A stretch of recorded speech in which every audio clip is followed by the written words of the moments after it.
Good morning. It's a presentation on a research which was sponsored by the BWF. Studies on the metabolic responses and fluid and electrolyte status following badminton singles matches. It has got implications for the player's recovery. You know, the body fluid balance is very important post-match if a player is playing subsequent matches. And the demands of the game of badminton is normally being analyzed in terms of heart rate, the blood lactate, glucose, etc. So we try to understand the physiological demands of junior singles players and what is their fluid balance or imbalance after a post-match session. There's an important phenomenon at the junior level where players are playing plenty of matches, plenty of events, unlike the senior categories. So a player who's participating in 3 events might be at a risk of metabolic fuel for the next session. So these are very important for a coach and for the player in terms of recovery homeostasis. So we try to address these 3 important questions. Number 1, what are the metabolic responses affected from pre-match, after the post-match, and a 30 minutes recovery period? And how much fluid and electrolyte imbalances occurs from the pre-match to post-match and for 30 minutes recovery? And what is the pattern of recovery? How much percentage of recovery takes place so that we understand whether a player is ready for the subsequent matches? 8 singles players, 4 male and 4 female, who are playing at the national level in India. 2 of them who have been ranked in the 50s in the international ranking were selected as players. Their age was between 15 to 18 years.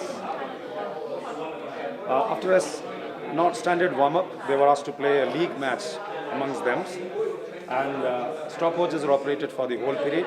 The video recording was done, and the blood samples were analyzed for plasma glucose, blood lactate, the electrolytes, serum sodium, serum potassium, serum ionized calcium. Urine samples were also analyzed the pre-match and post-match. And the heart rate was recorded using a Polar sports tester which they wore during the matches. And blood samples were analyzed on 3 occasions: the pre-match, post-match, and for 30 minutes recovery. The playing time was registered by the heart rate monitor as well as the video recording. The temporal structure of the matches were calculated in terms of the work interval, where stopwatches were operated for each rally and for the rest times. So this gives an indication of the pre, post, and 30 minutes recovery variables. Of course, the most interesting ones were the heart rate, the blood lactate, and the urine sodium, which will come into. The average sweat rate of the players during those matches which we observed was 0.99 and 1.23 for the females. The fluid intake was 0.28 liter per hour and 0.20 liter per hour for females, which was comparatively less, but then you can see that the average temperature and humidity was comparatively lesser. So less of sweating and less intake of fluid. The work time during the rally was 6.8 on an average for male and 6.2 for female, and the rest time was 13.2 and 12.3. This has got good implications for practice sessions, where when this is the demand during the game for a rally and a rest. So this can be feedback for the coaches in terms of when you go for multi-feeding shuttles. The work density was 0.54 and 0.47. So the heart rate response was comparatively very high, almost 182 for the male players and touching almost 180 for the female players during the post-match session. And the recovery, you can find it is just coming barely around 115 beats per minute. So 30 minutes may not be an optimum recovery period, even for the heart rate to come down to the resting levels. Plasma lactate also is an important variable, where we have found that the post-match, it was around 4 millimoles per liter for both the male and female, and the recovery was somewhere around 2.5. So this again indicates that the recovery in terms of metabolic responses is also poor with a 30 minutes of recovery period.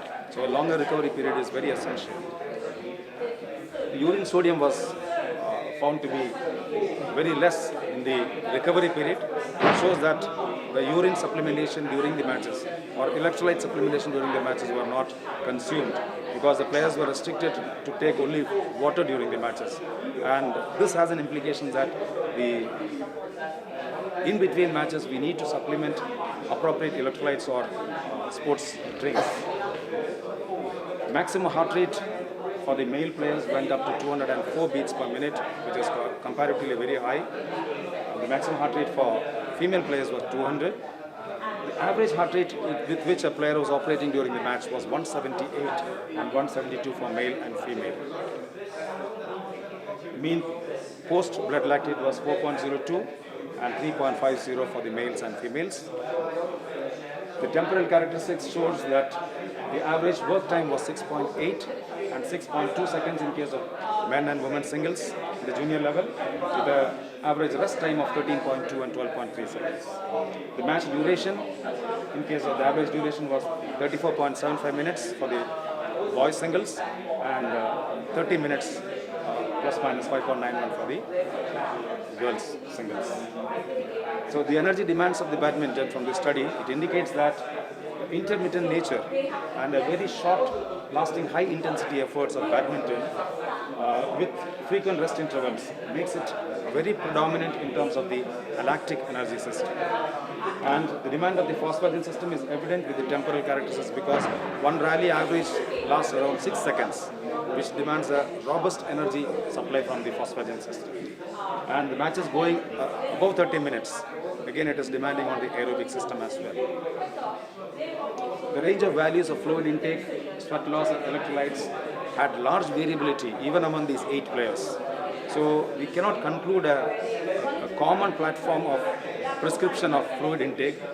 Coaches will have to look into each individual's and what is their fluid intake and what is their body weight loss, so that they come with individualized prescription for these cases.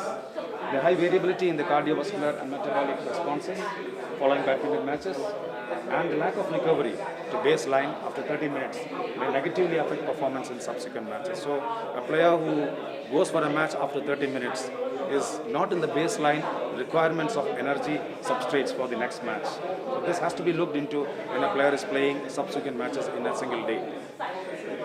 Badminton singles matches present considerable cardiovascular and metabolic responses.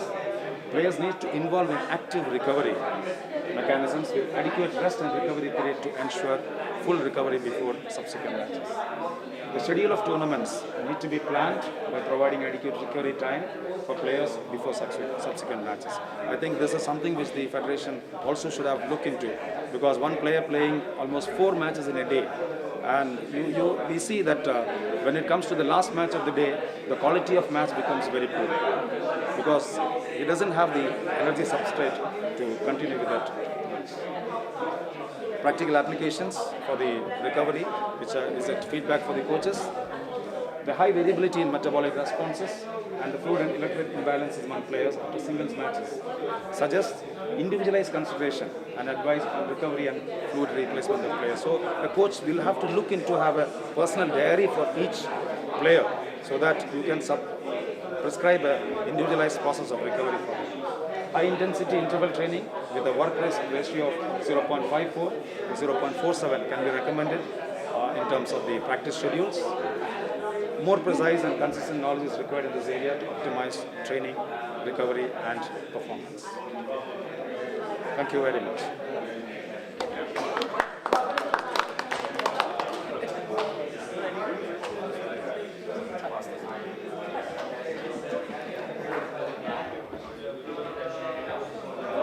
You measured blood lactate only at the end, directly at the end of the match? Before the match? Yeah, before? After the match? Yes. And 30 minutes But recovery. there was no chance to see it in between the matches.